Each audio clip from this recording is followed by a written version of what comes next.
Salam, hər vaxtınız xeyir olsun. Sizə bu videoda 2019-cu il aprelin 7-sində keçirilmiş buraxılış imtahanının suallarını izah edəcəm. Başlayaq birinci sualdan. Birinci sualda verilib ki, kök altında 5 minus 2 ədədinin tərsi. Biz bilirik ki, bunun tərsi kök altında 5 minus 2-də 1-dir.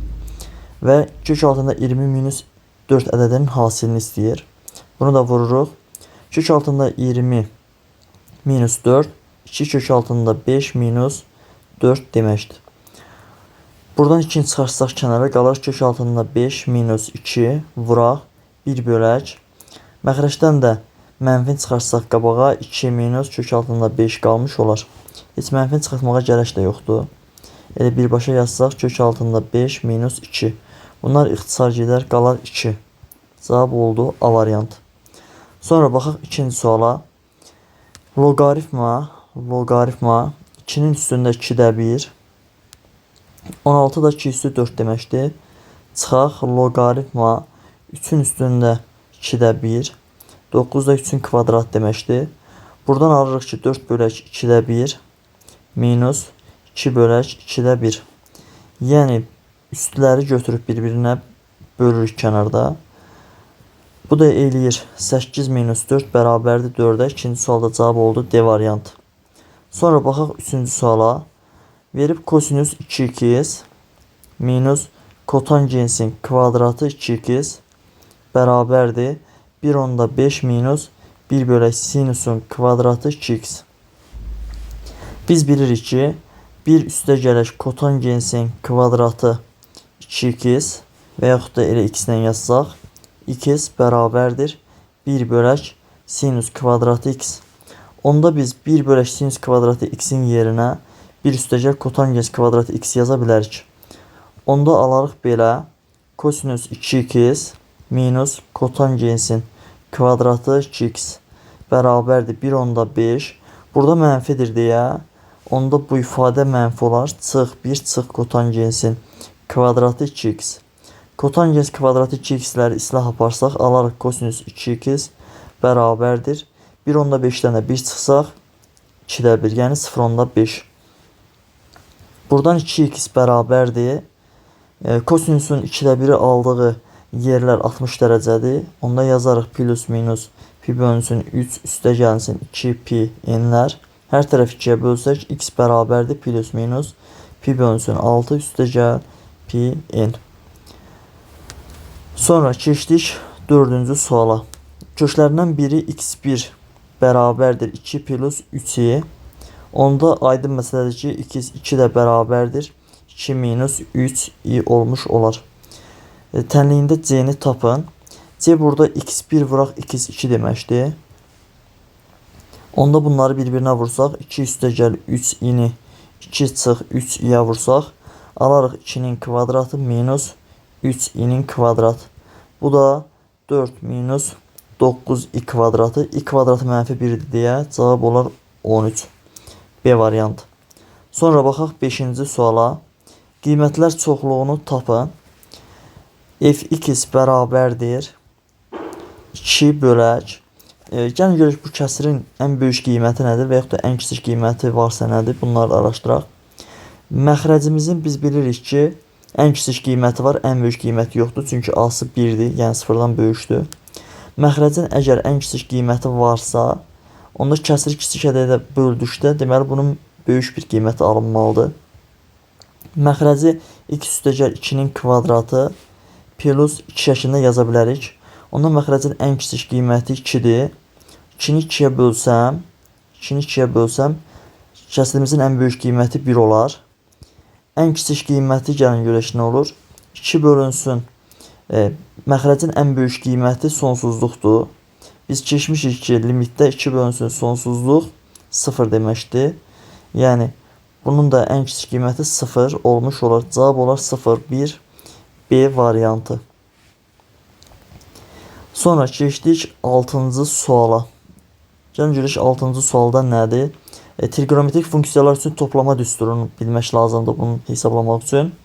Biz açsaq sinus alfa minus betanı, olar sinus alfa kosinus beta minus sinus beta kosinus alfa. Üstə gələk kosinus alfa sinus beta da var. Bölürük sinus alfaya. Bölürük sinus alfaya. Deməli, buradan sonra nə edirik? Kosinus alfa sinus beta fikir verin, bunlar mənfi müsbət gedir. Yerdə qaldı sinus alfa kosinus beta. Bölək sinus alfa. Sinus alfa ilə sinus alfa getsə qalar kosinus beta. Sonra baxdıq 7-ci suala. 7-ci sualda müstəvidən 12 sm məsafədə olan nöqtədən bu müstəvi ilə 60 dərəcəli bucaq əmələ gətirən mail çəkilmişdir. Bu olsun bizim müstəvi. Müstəvidən 12 sm məsafədədir. Deməli, bu A nöqtəsi buradan 12 sm məsafədədir. Yəni, bura hündürlük çəkirik. Bu müstəvi ilə 60 dərəcəli bucaq əmələ gətirən mail çəkilmişdir. Bura ilə 60 dərəcəli bucaq əmələ gətirir. Bu maili müstəvi üzərindəki proyeksiyasını hesablayan, yəni bizə bura lazımdır. Aydın məsələdir, bura 30 dərəcədir. Buradan belə çıxır ki, 60-ın qabağındakı 12-dirsə, 30-un qabağındakı 12 bölünsün kök 3 olmuş olar. Bu da 4 kök 3-ə bərabərdir. Cavab olar A variantı. Baxaq 8-ci suala. 14-dən böyük 25-dən kiçik olan 3-ə qalıqsız bölünən natural ədədlər çoxluğunu tapın. Bizə çoxluğun özü lazımdır. 14-dən böyük olsun və 25-dən kiçik 3-ə qalıqsız bölünsün. Bu 15, 18, 21 və 24. 4 dənə elementi olan çoxluq lazımdır. Sonra baxdıq 9-cu suala. AOD-ni verib 110 dərəcə. DOC-ni verib 100 dərəcə. BOC-ni verib 80 dərəcə. Aydın məsələ ki, tam bucaq olması üçün mən buranı tapmaq üçün 360-dan çıxmalıyam o üçünün cəmini.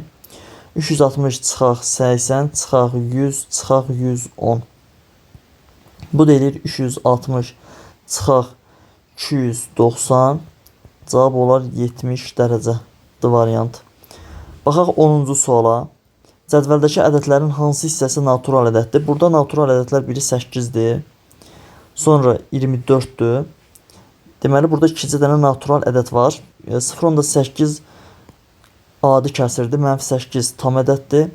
8-də 1 də kəsirdir. 2.4 də kəsirdir. 3-də 1 və -6.4 isə rasional ədəddir. Bizə lazımdır. Burada deməli 8 dənə ümumilikdə ədəd var. Bunlardan 2 dənəsi naturaldır. İxtisar aparsaq qalar 4-də 1. Baxaq 11-ci suala. Oturacağı romb olan düz paralellopetin oturacağının diagonalları 16 sm və 12 sm-dir.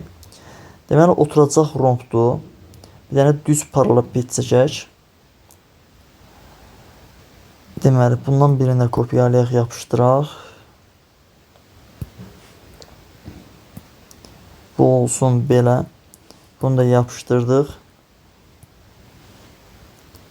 Və bunun tillərini də birləşdirsək, oturacağı romb olan düz paralelloped almış olarıq. Deməli, bizə lazımdır. Bunun nəyi? Hündürlüyünü veribdir 8. Oturacağının diagonalları 16, 12-dir. Oturacağın diagonallarını qeyd edirəm. Bura olsun 16. Və digəri isə 12-dir. Digəri isə 12-dir. Burada olsun 12. Mən bura bir ad desəm, oturacaq rombdur deyə, onda yaza bilərik belə. 4a kvadratı bərabərdir d1-in kvadratı üstəgəl d2-nin kvadratı. 4a kvadratı bərabərdir 16-nın kvadratı üstəgəl 12-nin kvadratı. 4a kvadratı bərabərdir 20-nin kvadratı. Hər tərəfdən kök alsaq 2a bərabərdir 20. A-nı taparıq 10. Deməli, bu paralellopedin oturacağının tərəfi 10 imiş. Yan səthin sahəsini istəyir. Paralellopedin də yan səthinin sahəsi S yan bərabərdir. Alarıq P oturacaq, vuraq H. Yəni, oturacağın perimetri eləyər 40, vuraq 8. Cavab olar 220. Cavab oldu C variantı. Baxaq 12-ci suala. 12-ci sualda verilib ki, tənliyinin kökündən 10 vahid böyük olan ədəd tapın. 15 üstə gələk x bölünsün 4 bərabərdir 5. Hər tərəfi 4-ə vursaq 60 üstə gələk x bərabərdir 20. X deməli buradan mənfi 40-a bərabər imiş. Mənfi 40-dan 10 vahid böyük. Yəni bunun üzərinə 10 gəlsək alarıq mənfi 30-u. Cavab oldu E variantı. 300 ədədinin neçə sadə vuruğu var? 13-cü sual. 300 ədədini sadə vuruqlarına ayırsaq, 2-yə bölsək 150, 2-yə bölsək 75, 3-ə bölsək 25, bu da 5-in kvadratıdır. Yəni 5-ə bölsək 5, 5-i də 5-ə bölsək 1. Sadə vuruqların sayı 2, 3, 4, 5 dənədir. Cavab oldu D variantı. Baxdıq 14-cü suala. Alfa minus beta 120 dərəcədir. Alfa minus beta 120 dərəcədir. Biz də bilirik ki, daxili bir tərəfli bucaqlar olduğuna görə bunların cəmi 180 dərəcəyə bərabər olmalıdır. Bunları tərəf-tərəfə toplasaq və yaxud da bizdən betanı istəyir deyə çıxaq. Bu ikinci ifadədən birincini çıxsaq, alfadan alfa çıxsaq 0, betadan mənfi beta çıxsaq 2 dənə beta bərabər 180-dən 120 çıxanda 60. Buradan beta bərabərdir 30 dərəcə almış olaraq cavab olar D variantı. Sonra baxaq növbəti 15-ci suala. Deməli, 15-ci sualda verib ki, ABC-də 7 orta xəttir. M-in də 7-yə paraleldir. Və sonra 2YM 3MV-yə bərabərdir. Yəni, YM-ə biz 3x desək, bura bir 3x yazsaq, MB bərabərdir 2x olmuş olar. Sonra SYMND-ni verib 42. Bizə lazımdır. Deməli, bizdən bunu verib 42. ABC-ni istəyir. Onda belə fikirləşə bilərik. 7 orta xəttir deyə bura 5x-dirsə, onda burada 5x olmuş olar. Buradan sonra hansı qənaətə gələ bilərik? Biz YBD üçbucağına baxsaq, YBD üçbucağın tərəfi 5-dir. Mən onun sahəsinə 25s yazsam, onda bura deməli 4s olmuş olar. Yəni oxşarlığa görə bir sözlə 2-nin 3-ə nisbətinin, daha doğrusu 2-nin 5-ə nisbətinin kvadratı bərabərdir SMBN bölünsün SYBD. Deməli YBD. Buradan alaram ki, MB-nin sahəsinə 4s desəm, YBD-nin sahəsi olar 25s. YBD-nin sahəsi 25s isə 4-ü buradadırsa, onda bura qalar 21s. Və bizə orada verib ki, 21s'imiz 42-dir. Onda alıram ki, S2 imiş. S2-dirsə, bura olacaqdır, deməli 8, bura onsuz da 42 idi. Buranı tapdıq 50. Əgər ora 50-dirsə, onda yaza bilərik. Böyük üçbucaqla bu işarə qoyduğum üçbucaq. Fikir verin, bu üçbucaqla digər böyük ən yekə ABC üçbucağının oxşarlığına oradan yaza bilərik ki, deməli 5x-in 10x-ə nisbətinin kvadratı bərabərdir 50-nin deməli SABC-yə. Buradan alarıq SABC bərabərdir 200. Və bizdən də SABC-ni istəyirdi. Cavab oldu 200. Ədədi silsilədə S9 72-dir, A5-i tapın. Biz bilirik ki, S9 bərabərdir 2A1 üstə gələk M-1-dir, yəni 8-dir, bölünsün 2, vurulsun 9. Buranı bir daha sadələşdirsək, bu hissədən 2-ni çıxarıb ixtisar aparsaq, alarıq belə A1 üstə gəl 4D, vuraq 9. A1 üstə gəl 4D də A5-dir. Onda alaram S9 bərabərdir A5 vuraq 9. S9-u bilirik 72-dir, bərabərdir A5 vuraq 9. Deməli A5 buradan 8-ə bərabərdir. Sonra 17-ci sual. Düzbucaqlının eni 12, sahəsi 360-dır. Onda biz düzbucaqlının sahəsi üçün yaza bilərik AB. Sahəsi 360-dırsa 360 bərabərdir 12 vuraq AB. Daha doğrusu A bərabərdir buradan 30 olmuş olar. Bu düzbucaqlının perimetri də bərabərdir 2A üstə gəl B, yəni 30 üstə gəl 12. Bu da eləyəcəkdir 84. Baxaq 18-ci suala. 18-ci sualda verilib ki, funksiyanın təyin oblastını tapın.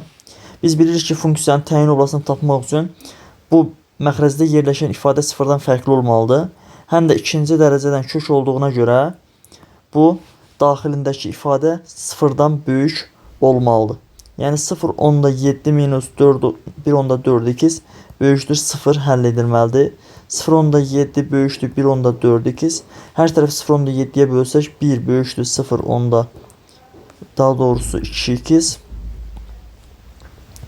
Buradan alarıq x kiçikdir 2-də 1-dən.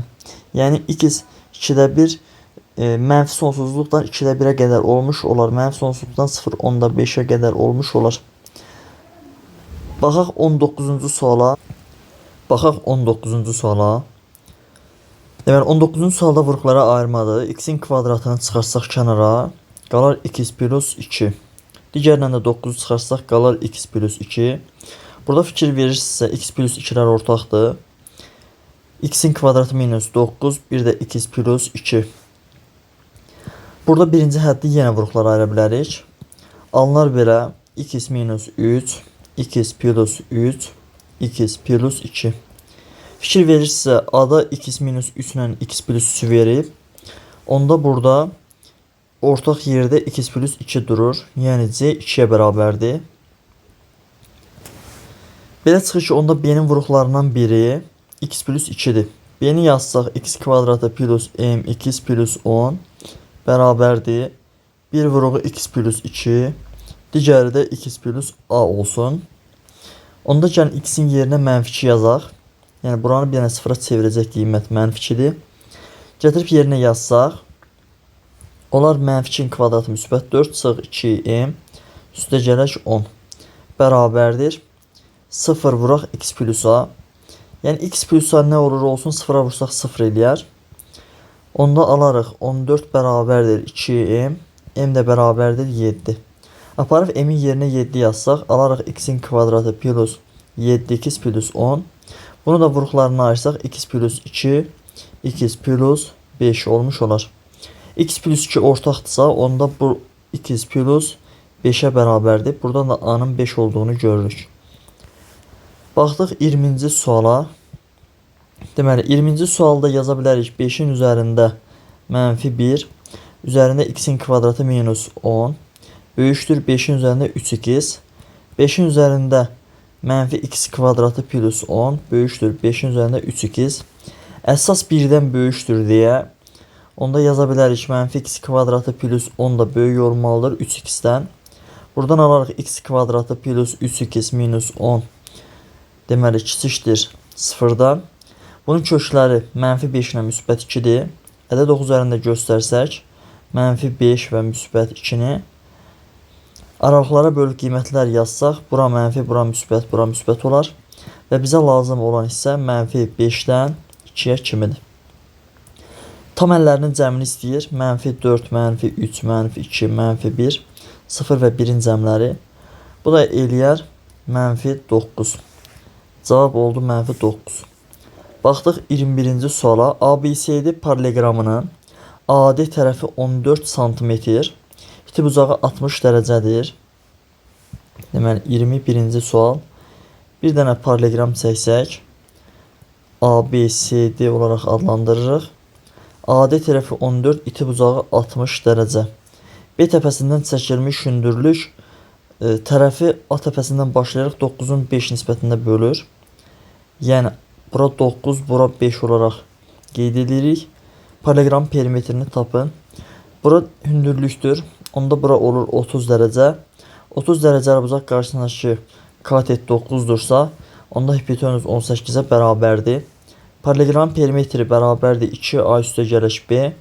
Yəni 2, 18 üstə gələk 14. Bu da eləyir 32-ni də 2-yə vursaq 64. Baxdıq 22-ci suala. Silindrin ox kəsiyinin diaqonalı kökaltda 73-dür. Deməli bir dənə silindr çəkirik. Bu silindrin ox kəsiyinin diaqonalı, ox kəsiyini qeyd eləsək, bu şəkildə gördüyünüz düzbucaqlı bunun ox kəsiyidir və bunun diaqonalı kök altında 73-dür. Üzərinə qeyd edirəm. Oturacağın radiusu 1.5-dir, onda diametri 3-ə bərabərdir. Silindrin hündürlüyü lazımdır. Bura bir dənə Pifagor tətbiq edirik. H-ın kvadratı üstəgəl 3-ün kvadratı bərabər kök altında 73-ün kvadratı. Buradan h kvadratı bərabərdir 64-ə. H bərabərdir 8 almış olaraq. Sonra baxaq 23-cü suala. Bərabərsizliyi ödəyən natural həllərin cəmini tapın. 23. Deməli 0,3 kiçik bərabərdir 0,1x minus 0,5 kiçik bərabərdir 0,6. Hər tərəfə müsbət 0,5 əlavə etsək, alarıq 0,8 kiçik bərabərdir 0,1x kiçik bərabərdir 1,1x. Daha doğrusu 1,1-in özü. Hər tərəfi 10-a vursaq, 8 kiçik bərabərdir x kiçik bərabərdir 11. Bunu ödəyən natural ədədlər 8, 9, 10, 11'dir. Bunların da cəmi eləyər 38. Bizə 24-cü suala baxaq. İndi görək 24-cü sualda nə deyir? Tənişlər sisteminin sonsuz sayda həlli olduğunu və A plus M3 olduğunu nəzərə alaraq A, M, B-ni tapın. Tənişlər sisteminin sonsuz sayda həlli varsa, onda A bölünsün 2 bərabərdir. M bölünsün 4, bu da bərabərdir 5 bölünsün B olmalıdır. A plus M bərabərdir 3'ə. Gəlin bu ilk 2 bərabərliyib aşağıdan qeyd edək. A bölünsün 2 bərabərdir M bölünsün 4. Şərtdə verilmiş A plus M. Deməli A plus M bərabərdir 3 bərabərliyindən A-nı tapsaq A bərabər 3 minus M. Gətirək burada yerinə yazaq.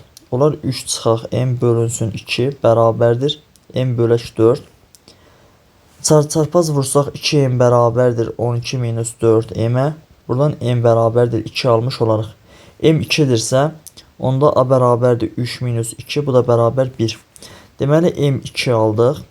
A-nı aldıq 1. İndi bizə B lazımdır. Gətirib burada yerinə yazsaq, tapa bilərik. M-in yerinə 2 yazsam 2 bölünsün 4 bərabərdir 5 bölünsün B. Buradan da B bərabərdir 10 almış olaraq. Deməli B-nin də 10 olduğunu gördük. Sonra baxaq 25-ci suala. 20 nəfər səhnəyə çıxacaq. Həsənin ilk üçlükdə və ya 12-cidən sonra 16-cıya qədər çıxma hadisəsinin ehtimalını tapın. Deməli Həsən ilk üçlükdə ya 1-ci, ya 2-ci, ya 3-cü yerlər tuta bilər. Və ya 12-cidən 16-cıya qədər çıxma hadisəsinin ehtimalını soruşur. Və ya 12-cidən 16-ya qədər 13, 14 və ya 15-ci yerlər tuta bilər. Deməli bu 20 yerdən 6 dənə yer tuta bilər. Bu da eləyər 0,3. Deməli bu hadisənin ehtimalı 0,3-ə bərabərdir. Videonu bəyənməyi unutmayın. Sağ olun, növbəti videolarda görüşənədək.